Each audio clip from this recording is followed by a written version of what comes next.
reluctant to call this a panacea because I don't think it's going to be. But it's certainly, I believe, a step in the right direction.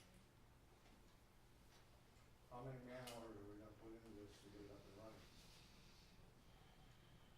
You're gonna spend $20,000, but from what I'm reading, the city's gonna have to have a lot of input into into this.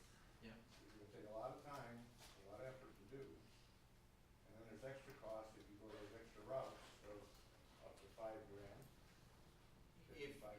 right, if we were to looking to, and I'm not looking to expand. I'm just saying you're there. Yes, and I would definitely come back before council if we ran into a roadblock and said we need to do this before spending But I'm anything looking like at the that. number of man hours that's gonna be involved, because you have some pretty expensive help putting this information in. And They're also Mayor, experts. I mean, I understand where Alder Marsh is coming from, but I think it's something that we need to try. Obviously, what we're doing is not working when you look at how high our tax rate is.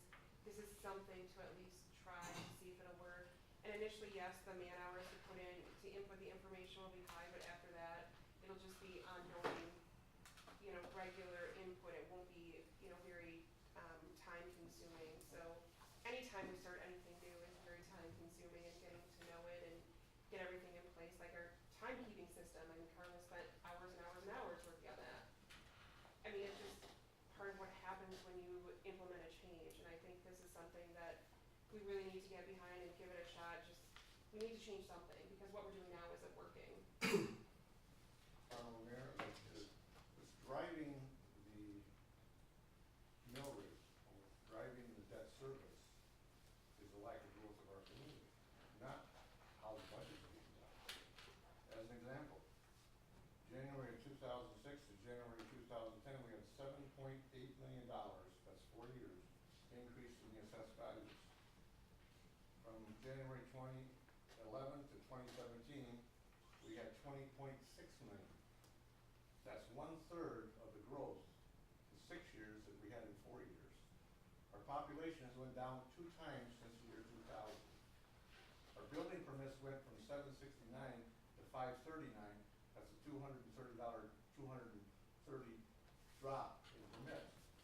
It's the growth of our community that's hurting our budget. It's not how the budget's being designed or being run at all.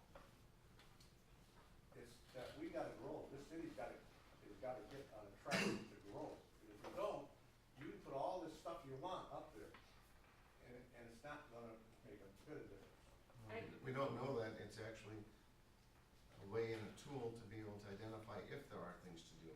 Yes, growth would help increase your money, Growth but this is a would all- tool, I believe, that helps you identify how you're spending that, and are you doing it wisely or not, so. And growth, economic growth is one of the priorities that the council could choose, and every program that we have, every service that we deliver would be weighed against that tool then, and scored against that tool. And so you could then look, what are all the services that we provided that benefit economic development, how do they score? And you could increase dollars for the ones that score high, and you could decrease or eliminate those that score low, if that's one of the main goals that you have. This tool, I think, would be so beneficial for the city, and those communities that have implemented it have seen success. Not necessarily just cutting services, as Alder Boyce mentioned. It may be identifying and defending and increasing those where there are high scores, and not necessarily meaning that that's adding tax dollars. It may be readjusting how you're structuring the fee schedule for that, whether it's taxes or fee-based, whatever it might be.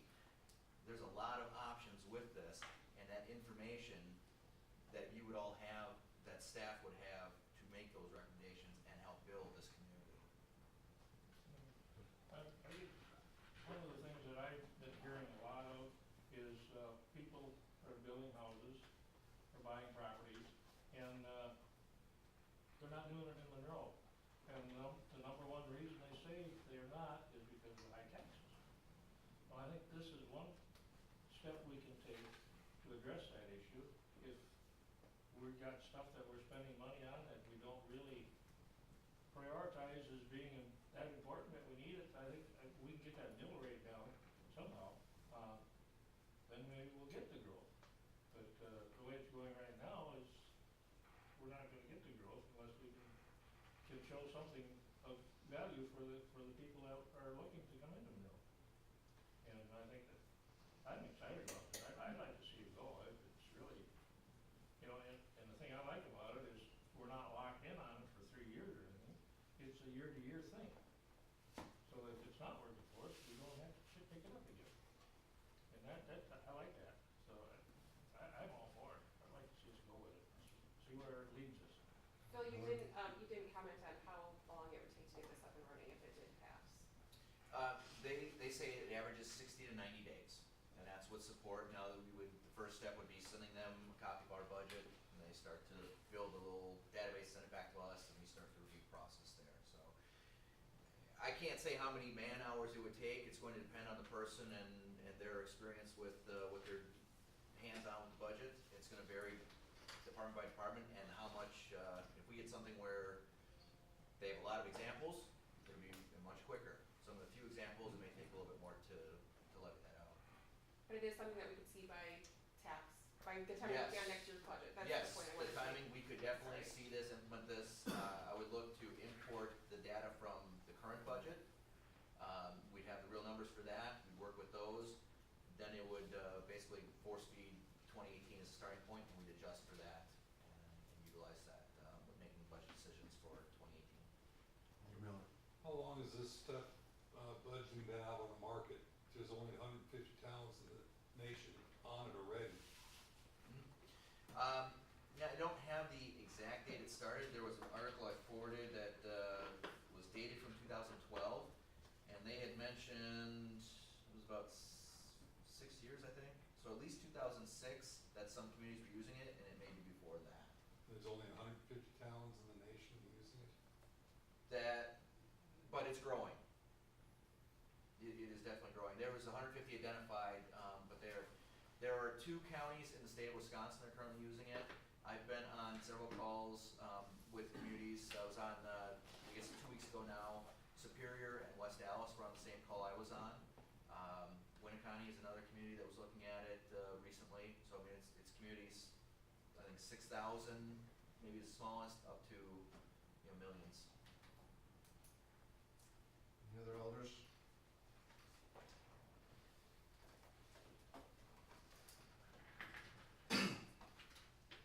Hearing no further comments, I can move this to the question out there. We did a motion and second, correct? Then all those in favor, say aye, opposed no, on the resolution approving agreement with Resource X for implementation of priority-based budgeting. Call the roll. Alder Marsh. No. Toman. Aye. Miller. No. Bauman. Aye. Boyce. Aye. Newcomer. Aye. Cook. Aye. Beer. Aye. 6 affirmative, 2 opposed, motion passes. Financing, no, it's just for their side. Public Safety Committee. Your Honorable Mayor, I have a resolution approving special events. Be it resolved by the Common Council of the City of Monroe upon recommendation of the Public Safety Committee that approval be hereby given for the following special events. Number 1, for Main Street, Monroe to hold a St. Patrick's Day Parade event on March 17, 2017 from 4:30 p.m. until 6:15 p.m. in the downtown area. And for the Greene County Family YMCA to hold a Run Before You Crawl Celtic 5K and Kids Fun Run event on March 11, 2017 from 7 a.m. until 12 p.m. in the YMCA area. This is offered by the Public Safety Committee, dated this 22nd day of February 2017, and I move for its approval. Second. Motion and second for resolution approving special events. Comments? By voice vote, all those in favor say aye. Aye. Any opposed, no. Motion passes. License Committee. Just a question here, do we need to do anything about the denial of the permit, or it's just the? The resolution was drafted with the recommendation that came from the License Committee to deny it. So you just present the resolution So as present written. that, okay. I do have a resolution, Your Honorable Mayor, I have a resolution denying permit for possession of live chickens at 2724 Third Avenue. It's offered by the License Committee and I move for its denial. Second. Is that, saying that right or not? No, you're gonna move for the approval. Move for the approval of the night. Second. All right, so I order it. So have a motion and a second, a resolution denying permit for possession of live chickens at 2724 Third Avenue. Yes. Affirmative vote would be denying the permit, and a negative vote would be allowing the permit, right? No. Yes. No. No. No, the approval of the permit has been approved by the licensing board. Excuse me. We would need a second motion to approve the permit. Okay, but So the first vote here is just to, is asking to deny the permit.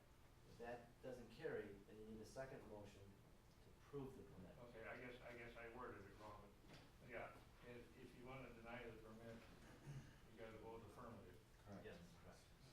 Okay. Can we do that? Yes. Would it, okay. There was, I brought that up as a negative motion, but within our code, it actually recommends the license committee sending denials to council for approval, so. So, based on what Mr. Mancini has stated, I mean, what can we do to rectify the situation? Is there anything? What I believe, and I was gonna suggest that if and when this fails, from reading the deeds, it sounds like if with a majority of the residents in Valley View, is it called? Yes, sir. With a majority of those residents agreeing to change that covenant, it can be done. So you would need to go around and get a majority of the roughly 110 residents, I believe, to get that changed. So there's something built in to do that. I don't know, Mayor, I know that in my little neighborhood subdivision, we don't allow chickens, but we,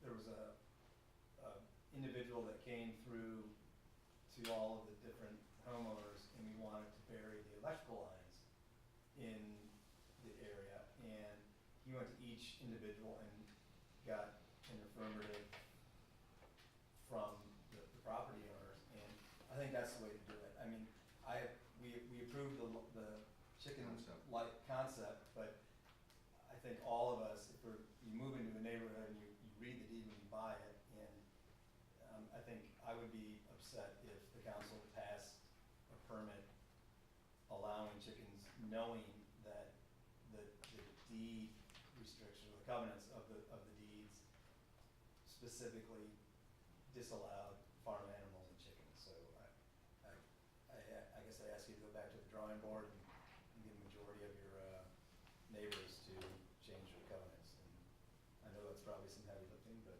that's my opinion.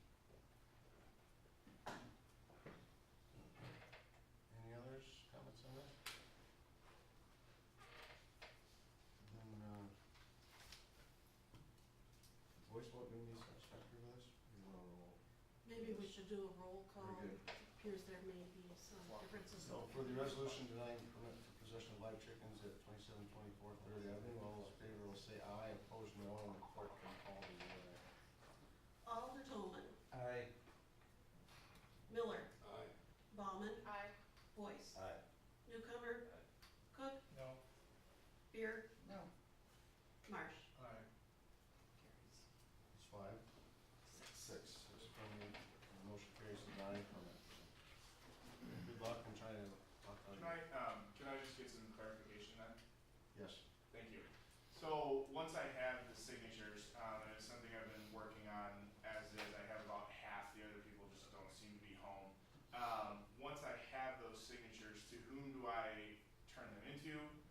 Is that something where it's gonna cost me money out of pocket to go to a lawyer? Because I looked into that as well, and it was gonna be about between $200 and $300 an hour to have the lawyer draw up the new contract or the new neighborhood covenant.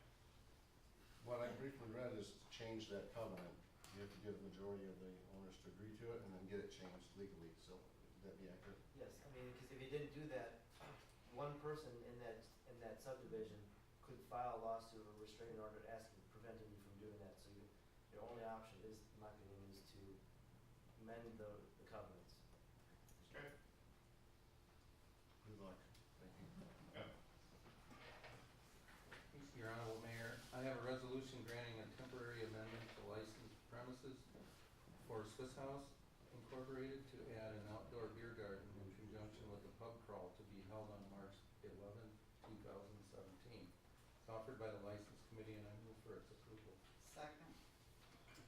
Motion is second for resolution granting temporary amendment to licensed premise for Swiss House Incorporated to add an outdoor beer garden in conjunction with a pub crawl to be held on March 11th, 2017. Any comments?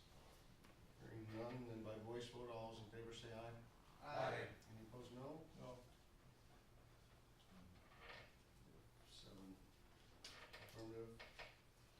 Motion passes. Board of Public Works. Honorable Mayor, I have a resolution authorizing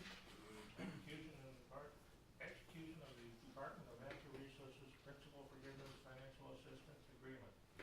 Whereas the city of Monroe wishes to undertake a project to replace private lead service lines identified as DNR project number 4852-08. This is, offered by the, Public Works, move for its adoption. I'll second it.